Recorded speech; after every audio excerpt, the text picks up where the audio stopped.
함께 교도관 이 본문의 말씀으로 심은대로라고 하는 주제로 말씀을 관찰해 봅니다. 여러분들이 살다 보게 되면 억울하다, 억울함에 대한 경험들이 있죠. 언제 가장 억울할까? 여러분들 언제 억울합니까? 하지도 않은 일 때문에 벌을 받을 때 억울합니다. 남이 잘못을 저지른 것을 내가 대신 뒤집어 쓰고 벌을 받게 될 때, 누명을 썼을 때에 억울하죠. 이제 반대로 기쁠 때는 언제 가장 기쁠까? 내가 하지도 않았는데 복을 받을 때 기쁠까? 이제 그런 건 아닌 것 같아요.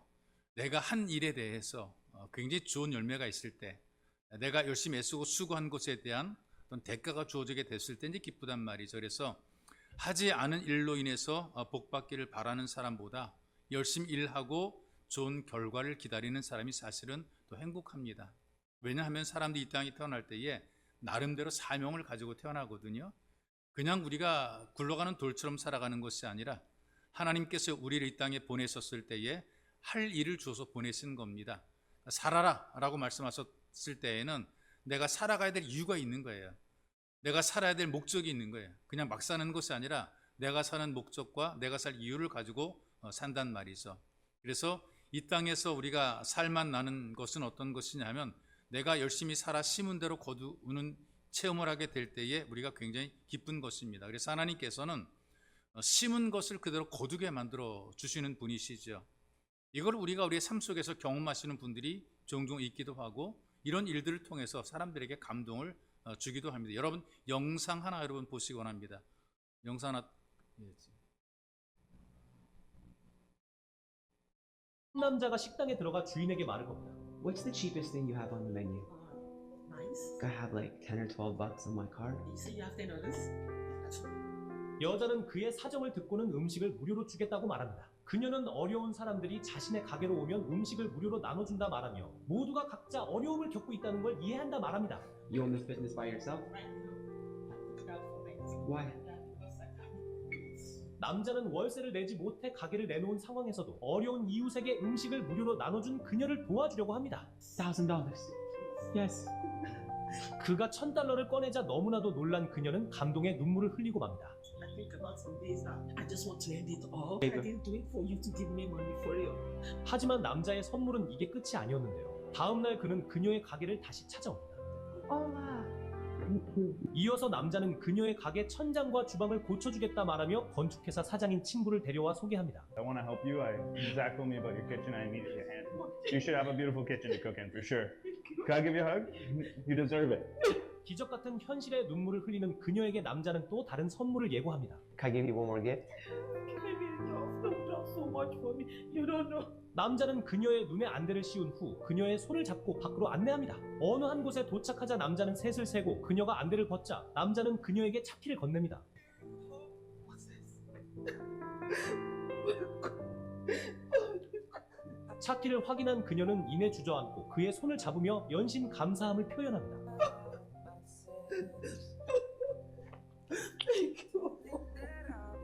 So welcome. 그는 오열하는 그녀를 따스하게 안아줍니다. Do you want to go see your car? Oh my God. 그녀가 차에 타 있는 동안 남자는 마지막 선물을 준비합니다. Ola, you gave me lunch yesterday. I brought you a lunch.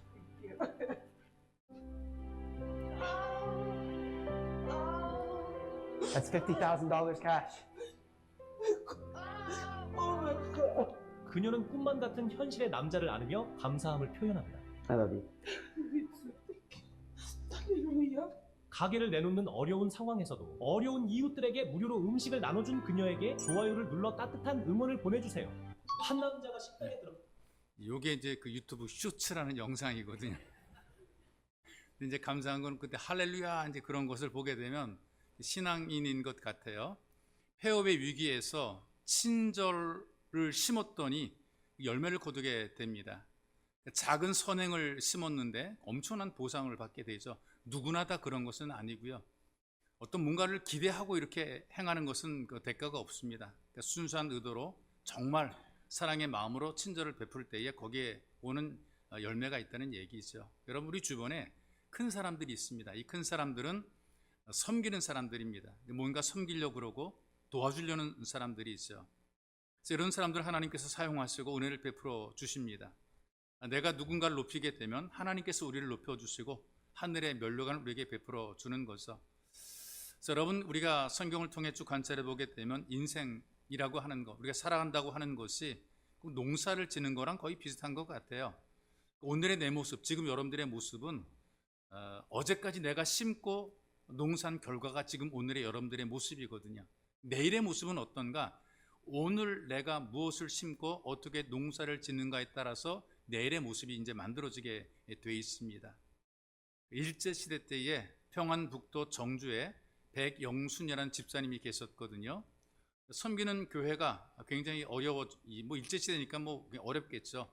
건축을 한다고 그러는데 그 바칠 게 아무것도 없습니다. 그래서 유산으로 물려받은 논 한 서마지기 정도가 있는데 이걸 바치기로 했어요.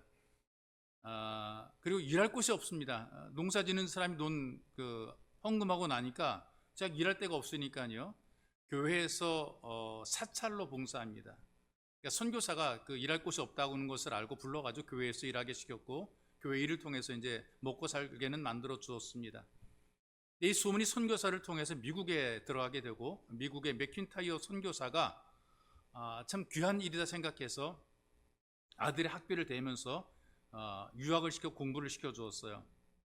아들이 영창중학교를 졸업을 하고 중국으로 가서 신성고등학교를 졸업을 하고 미국으로 유학을 가서 피크 대학과 프린스턴 대학, 예일 대학을 공부를 하고 철학 박사 학위를 받고 목사가 됩니다. 그러니까 이 당시에 굉장히 참 탁월한 학위를 갖고 이제 귀국을 하게 되는데요. 그리고 연희 전문 대학의 교수로 일하다가 뭐 문교부 장관도 하고 참의원 의장까지 지내고 연세대학교 초대 총장이 된 분이거든요. 이분이 이제 백낙준 박사라는 분입니다. 이분의 어머니가 지나온 시절을 회고하면서 이제 간증을 해요. 전답을 팔아서 공부를 시킨 자식들은 친일파가 되고 매국노와 같은 일본 압작인 노릇을 했는데 논을 팔아서 교회에 바쳤더니 하나님께서 내 아들을 공부시켜 세상을 밝히는 인물이 되었다라고 얘기를 합니다. 여러분 읽은 이 말씀을 보게 되면 심은 대로 갚으시는 하나님의 공의에 대해서 보여주고 있단 말이죠. 믿음으로 살아가는 예수 가족들로 하여금 환난을 받게 만들어 놓으셨습니다. 어려운 고통 속에 있어요. 그럼 어떻게 그 환난을 견디면 어떤 일이 주어지게 되는가? 갚아준다는 겁니다. 주님께서 오실 때에 그리고 사람들이 바로 예수님 앞에 서는 그때에 하나님을 모르고 복종하지 않았던 사람들에게는 형벌로 갚아주시고 그리고 어려운 환난 속에서도 믿음을 지켜왔던 예수 가족들 신앙인들에게는 살아온 대로 믿음대로 하나님께서 영광의 면류관을 허락해 주신다는 것입니다. 그래서 결국은 누구든지 살아온 삶대로 자기 인생이 만들어지게 되는데 여러분과 제가 지금 하루하루 살아가는 이 삶이 심고 있는 거예요. 이 심고 있는 이 삶은 언젠가는 내가 심은 그대로 거두게 됩니다. 실제적인 원리들이 몇 가지가 있잖아요. 삶이라는 것, 심은 대로 거두는 원리들이 있는데 그 중에 하나가 이제 종의 원리인데요. 유전적인 원리입니다. 내가 심겨진 이 근본적인 유전자를 바꿀 수 없어요. DNA, 유전 인자를 바꿀 수 없단 말이죠. 예를 들어 설명이 이렇습니다. 막 섞어 놓아도요, 종은 종들의 열매를 맺게 되어 있습니다. 예를 들면 팥밭에 콩을 뿌려 놓아요. 거기 팥이 자라는 밭인데 콩을 뿌려 놓게 되면 팥밭에서도 콩이 나오게 되어 있어요. 그리고 배밭인데요, 배밭에다가 사과씨를 뿌려 놓게 되면 배밭에 있는 사과씨라 그래서 배를 맺는 것이 아니라 배밭에서도 사과가 열매를 맺게 되어 있는 거란 말이죠. 뭔가 자기가 원래 갖고 있던 DNA에 따라서 원래의 유전적인 종자에 따라서 열매를 맺게 되어 있거든요. 기적도 마찬가지입니다. 아론의 지팡이가 살구나무인데요, 마른 지팡이에서 싹이 나오게 만들었어요. 하나님께서 함께한다는 증거를 보여주는데 살구 지팡이에서 복숭아 싹이 나온 것이 아니고 살구 지팡이에 살구싹이 났다 그 말입니다. 이거 심은 그대로 거두게 만드는 거거든요. 종을 심었으니까 똑같은 종이 나오게 되어 있습니다. 그러니까 가라지를 심고서 보리싹이 나오기를 기대해서는 안 된다는 얘기죠. 인간적으로 악한 습관을 심으면서 어떤 날 우연히 우리가 고미한 성품으로 인격이 변화가 될 것이라는 기대를 해서는 안 된다 그 말입니다. 시기와 증오를 심으면서 우정과 사랑을 기대해서도 안 되는 것입니다. 뱀의 알을 품고 병아리가 깨어나올 것을 기대하지 말아야 되는 것이고 중상과 모략을 심고 선의로 갚아지기를 기대해서는 안 된다는 것입니다. 남의 인격을 멸시하면서 존경받을 것을 기대하지 말라 그 말이에요. 또 게으른 사람이 게으름을 심으면서 성공할 것을 기대하지 않아야 된다는 얘기이지요. 심지 않은 밭에서 곡식을 기대하는 것과 마찬가지입니다. 자, 우리 하나님의 자녀로 이 땅에 살아가면서 믿음을 심는 사람들인데요. 근데 이 믿음을 끝까지 방해하고 회방하는 유전인자는 오직 사탄의 유전인자밖에 없습니다. 이 사탄의 유전인자는 우리 주변에 뿌려져 있는데요. 끊임없이 우리를 미혹을 하고 거짓으로 유혹을 하고 헛된 희망을 가지게 만들고 결국 멸망에 빠지게 만들어요. 헛된 희망과 기대를 가지고 살게 만들어요. 내일이면 좋아질 거야. 막연한 기대를 가지고 산단 말이 있어. 오래전에 기획부동산에 대한 보도, 기획부동산, 부동산 하는 사람들이 계획적으로 어떤 땅을 사서 사람들에게 분배를 해준 그런 것을 기획부동산이라 그러는데, 이 사람들이 장사할 때에 싼 땅을 사가지고 비싸게 팔아먹는 게 이제 이 사람들의 일이란 말이죠. 그런데 사람이 살 수 없고 개발 가능성이 없는 산 쪽에 깊은 곳에 땅을 사서 여기가 개발된다라고 얘기를 해서 속아서 그 땅을 산 사람도 있단 말이죠. 땅을 살 때는 이런 기대가 있어요. 조만간에 이 산을 밀어버리고 여기는 개발될 것이고, 개발이 되기만 하면 땅값은 천정부지로 올라갈 것이고, 건물들 올라갈 것이고, 돈방석에 앉을 것이며, 당신들은 주인도 될 것이고 사업을 할 것이라는 그런 희망과 기대를 심어줍니다. 그런 희망과 기대를 가지고 거기서 이제 땅을 사게 돼 있단 말이에요. 그런데 그 희망이 깨질까봐 막연하게 기대하는 거야. 이거 잘 돼야 될 텐데, 잘 돼야 될 텐데 기대하는데 현실을 가보게 되면 막연하거든요.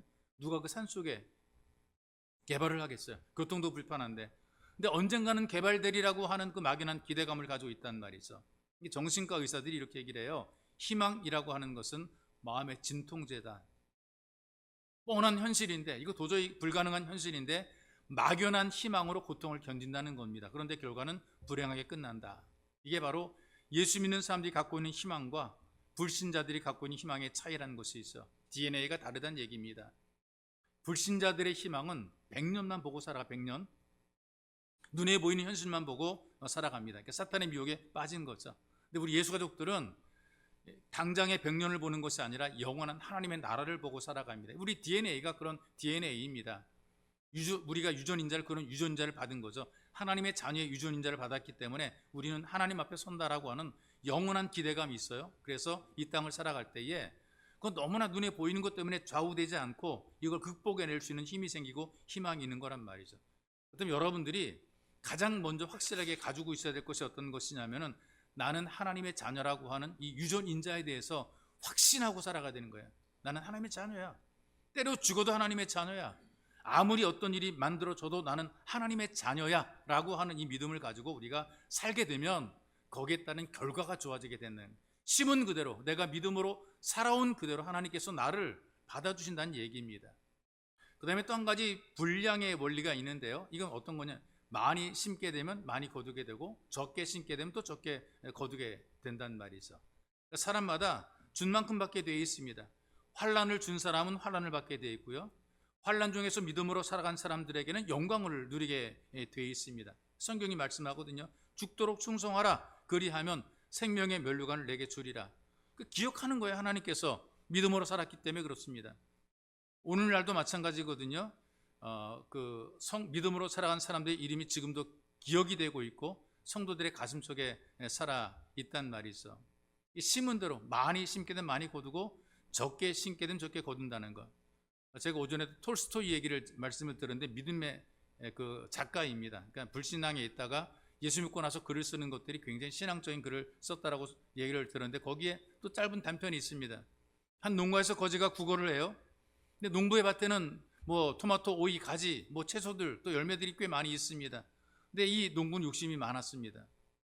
그래서 이 농부의 아내가 거지에게 썩어가는 마늘 한 줄기를 던져줬어요. 근데 배고팠던 거지는 그것도 먹고 이 배고픔을 달랬단 말이죠. 훗날에 농부의 아내가 죽게 되었을 때 천사에게 천국에 보내달라 그랬어요. 천사는 그럼 네가 거지에게 주었던 그 마늘 줄기를 붙잡고 올라와라 이렇게 얘기를 합니다. 그래서 그 마늘 줄기를 붙잡고 올라오게 되는데, 자기가 준 것이 어떤 것이냐면 썩은 마늘 줄기를 줬단 말이죠. 농부의 아내가 썩은 나무 줄기를, 썩은 그 마늘 줄기를 붙잡고 올라오다가 끊어져서 결국은 지옥에 떨어졌다 이제 그런 글입니다. 물론 실제적인 것은 아니지만 이 교훈을 주고 있는 것이란 말이죠. 너희가 심은 그대로 거두게 된다는 거예요. 좋은 것을 많이 심게 되면 좋은 것을 거두게 될 것이고 나쁜 것을 심게 되면 나쁘게 걷게 된다는 얘기죠. 또 이런 것도 있어요. 어떤 분량에 대한 이야기가 성경에도 많이 나오게 되는데 기도도 분량이 차야 응답이 되는 경우들이 있습니다. 그러니까 다니엘서에 보게는 21일 동안 기도를 하잖아요. 응답이 21일 만에 응답이 오게 돼 있어요. 그래서 요즘에 뭐 다니엘 기도회 그러는 것이 그 21일 기도, 3주간 기도하는 것을 이 다니엘 기도회라고 그러는데 다니엘이 3주간 기도하고 응답받았단 말이에요. 기도의 분량이 차야 응답이 오게 되는 거거든요. 그때까지 기도하는 겁니다.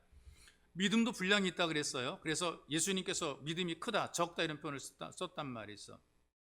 믿음의 분량이 채워져야 거기에 따른 은혜와 응답도 우리가 누리게 되어 있습니다. 그래서 여러분 살아가면서 기도의 분량이 찰 때까지 기도하시고요. 믿음의 분량이 찰 때까지 우리가 믿음을 심어야 되는 것이란 말이죠. 또 세상의 원리도 마찬가지로 많은 것을 심게 되면 많이 거두게 되어 있고 적게 심게 되면 적게 거두게 되어 있죠. 영적으로도 마찬가지입니다. 기도 많이 하십시오. 기도 많이 하게 되면 그 기도를 전부 다 여러분들이 복으로 거두게 되어 있습니다. 믿음이 적은 자라고 탄식을 하는 그런 모습이 아니라 우리가 믿음으로 살게 되면 우리가 믿음이 적은 자라는 탄식을 듣지 않게 되고 오히려 내 믿음이 크도다 칭찬받게 되고 자랑스러운 삶을 살게 되는 것입니다. 그러니 여러분 이왕에 우리가 예수 믿고 살아갈 때에 좀 자랑스러운 믿음의 사람이 되는 것이 중요한 거죠. 그러니 심은 대로 거두게 하시는 주님께서 많은 기도를 심어서 응답을 거두게 하시고 확실한 믿음을 가지고 믿음을 심어서 그 믿음으로 자랑스러운 삶을 살아가게 되는 것, 이 믿음을 여러분들이 소유하시기를 주님의 이름으로 축복합니다. 또 한 가지는 기다림의 원리가 있더라고요. 이를테면 오늘 심는데 이게 뭐 그냥 당장 거둬지는 것이 아니고요. 10년이 지나서 거둬지기도 하고 10년 돼서 안 거둬지게 되는 것은 자녀들에게 거두게 만드십니다. 여러분 이건 분명합니다. 내가 심은 것은 언젠가는 거두게 돼 있습니다. 내 때에 못 거두게 되면 내 아들이 거두게 될 것이고 내 아들이 거두지 못하게 되면 내 손자가 거두게 될 것이고 하나님께서 심은 것을 기억하시고 반드시 거두게 만들어 놓으신다는 얘기입니다. 그래서 많은 그 신앙인의 가정의 이야기, 믿음의 가문들의 이야기를 들어보게 되면 그들의 부모님들이 심었던 기도의 응답, 기도의 열매 이것들을 자손들이 누리는 경우들이 많더라고요. 믿음으로 헌신했던 부모들의 그 신앙 때문에 자녀들이 복을 받고 손자들이 일이 풀려서 잘 되는 이런 경우들이 종종 있는 것을 보게 돼요. 깨달은 사람들이 이런 얘기를 합니다. 내가 지금 잘 된 것은 우리 어머니 아버지가 하나님 앞에 믿음을 심었기 때문입니다. 내가 지금 이렇게 성공하게 된 것은 우리 할머니와 할아버지가 나를 위해 기도를 많이 해줬기 때문에 내가 지금 성공했습니다라는 그런 이야기를 해요. 내가 지금 이렇게 편하게 신앙생활을 하고 성공적으로 내가 살아가는 이유는 바로 우리 어머니 아버지가 길을 내주었기 때문에 그렇습니다. 이렇게 고백하는 분들이 많거든요. 왜 그러냐? 깨달은 거예요. 심었기 때문에 거두는 이 원리를 그들이 안 거란 말이죠. 기다림의 원리가 지금 당장은 아닌데 시간이 지나게 되면 결국 거두게 되는 것입니다. 제가 또 톨스토이의 이야기를 또 하나 제가 전달해 드리려고 그래요. 이분도 인생 말년에 이제 그리스도인이 된 사람이에요. 방탕하게 살다가 딸의 죽음을 통해서 정신을 차리고 회개하고 믿음의 사람이 된 사람이고 그때 글 쓴 글들이 많은 사람들이 감동을 주는 글을 썼는데 이분이 쓴 글 가운데 바보 이반이라는 작품이 하나가 있어요. 이것도 역시 기독교적인 메시지를 전달하고 있습니다. 러시아의 그 부유한 농부 가정에서 되어진 일인데 삼형제가 삽니다. 큰 형의 꿈은 군인이 되는 게 꿈이었습니다. 둘째 형은 사업가가 되는 게 꿈이었고요. 막내 이름이 이반입니다. 이반은 나는 아버지의 뒤를 이어서 농부로 살겠다 이렇게 얘기를 했죠. 큰형은 군인이 되었는데 부정한 방법으로 부를 축적합니다. 군인이 되어서 그 부정축제를 하게 되는 거죠. 밑에 부하들을 시켜서 자기의 어떤 재산을 불려나갑니다. 둘째 형은 사업가가 되었는데 오로지 돈만 모으려고 하다 보게 되니까 결국에는 부정한 방법을 통해서 그냥 돈만 많이 모았어요. 그리고 형들이 볼 때 이 자기 막내인 이반, 농사를 짓고 사는 이반이라는 동생을 볼 때 바보 같아요. 저 바보 같은 녀석 어떻게 저렇게 맨날 그냥 땅만 파고 살까? 그래서 동생 이반을 바보 이반이라고 불렀어요. 그리고 세월이 흘러갑니다. 형들은 자기가 가지고 있던 명예도 재산도 잃어버리게 됩니다. 왜냐하면 출세를 위해서 동원했던 부정한 방법들이 결국엔 드러나게 되는 거죠. 그때는 몰랐지만 시간이 지나게 되면 누군가에 의해서 밝혀지게 되고 양심 선언에 의해서 나타나게 되었단 말이죠. 그러니까 지금은 아무리 가리고 있더라도 때가 되면 그들의 부정한 방법들이 드러나게 돼 있어요. 그리고 부정한 방법으로 축제했던 그 모든 재산들을 결국은 다 몰수를 당하게 됩니다. 형도, 그 다음에 첫째 형도 둘째 형도 처음보다 못한 빈털터리가 되었어요. 형들이 고향에서 일하는 바보라고 불렀던 동생을 찾아옵니다. 식객이 되어서 먹을 것이라도 얻어먹기 위한 그 신세를 지켜서 찾아온 것이죠. 동생 이반이 형님 둘 기쁘게 맞이합니다. 맞이하면서 조건을 붙였어요. 형님들이 떠나고 난 이후에 우리 가정에는 한 가지 규칙이 생겼습니다. 아무리 형님들이라고 해도 먹을 것을 얻으려면 규칙을 따라야 됩니다. 규칙은 어떤 것이냐? 이 일을 많이 해서 손에 굳은 살이 배긴 사람부터 식탁의 제일 좋은 자리에 앉아서 음식을 먹을 자격이 있습니다. 일을 하지 않아서 게으름을 펴서 손에 굳은 살이 없는 사람은 다른 사람이 먹을 때까지 자격이 없습니다. 이 규칙은 꼭 지켜야 됩니다. 이렇게 이야기가 마무리가 됩니다. 이 톨스토이가 이 이야기를 통해서 하나님 나라의 윤리를 가리키고 있습니다. 오늘 여러분들이 누군가에게 친절하게 대했다면 여러분들은 친절한 사람을 만나게 될 것입니다. 누군가에게 따뜻한 말 한마디를 해줬다면 언젠가 여러분들이 힘들고 어려울 때에 따뜻한 격려의 말을 듣게 될 것입니다.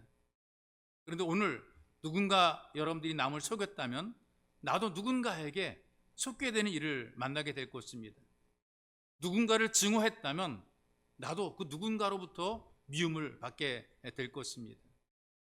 여러분들이 오늘 가지고 있는 것들을 필요한 사람에게 나누었다면 그것이 필요한 어느 순간에 여러분들에게 도로 돌려주게 될 것이고 여러분들이 받게 될 것입니다. 때로는 작은 것을 뿌려서 많은 것을 얻기도 하고 또 일부분을 심어서 큰 것을 얻기도 하지요. 그러나 그렇든 안 그렇든 우리는 좋은 것을 심으려는 마음, 좋은 것을 나누려는 마음을 갖는 것이 굉장히 중요해요. 그러면서 내가 아무리 선을 행해도 별로 좋은 일이 나타나지 않았다고 낙심할 필요가 없습니다. 성경이 이렇게 말씀하시더라고요. 하나님을 섬기다가 낙심하고 그 선을 포기하게 되면 이것이 결국 악을 행하게 되는 것이다. 열매를 맺지 못한다는 것이죠. 낙심한다는 얘기는 용기를 잃어버린 것입니다.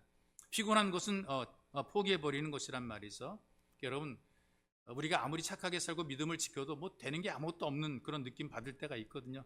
기도한다고 많이 기도해도 뭐 눈에 보이는 것, 귀에 들리는 것도 없고 작대기로 휘둘러도 걸러지는 것도 아무것도 없고 내 손에 잡히는 것도 없고 정말 답답할 때가 있어. 그러나 그럼에도 불구하고 기도하는 것들은 언젠가는 여러분들에게 결국에는 거둬지게 되어 있습니다. 여러분들이 아니면 여러분들의 자녀들에게도 거둬지게 되어 있습니다. 지금 당장이 아니더라도 포기하지만 않으면 꾸준히 계속하면 기다리게 되면 하나님께서 여러분들에게 열매를, 응답을 허락해 줄 줄로 믿습니다. 그리고 마지막 하나가 어떤 것이냐면은 심판의 원리가 있더라고요. 이 심판의 원리는 심는 것은 자유입니다. 내가 뭘 심든지 내가 막 심어요. 그런데 거두는 것은 심판이란 말이 있어. 내가 내 마음대로 심을 수는 있어요. 그런데 거두는 것은 내 마음대로 거둬지는 것이 아닙니다. 모든 것을 보시고 들으시고 아시는 하나님께서 우리가 심은 그대로 거두게 만들어 놓는 바로 이것이 심판이 되는 것이죠. 그래서 잘못 심고 잘못 살아온 삶에는 환난이 있고 형벌이 따르게 되어 있습니다. 믿음으로 살아온 사람들에게는 영광을 받으시고 영광을 얻게 만들어 놓으시는 것이죠. 우리가 무엇을 심을 것인가, 어떻게 심고 사는가를 생각을 해야 돼요. 날마다의 삶은 심는 삶이 되기 때문에 그렇습니다.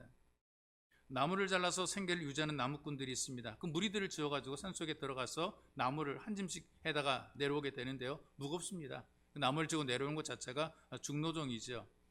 그런데 짐승을 잡으려고 만들어 놓은 함정에, 자기들이 만들어 놓은 함정에 보니까 사람들이 빠져 있는 거예요.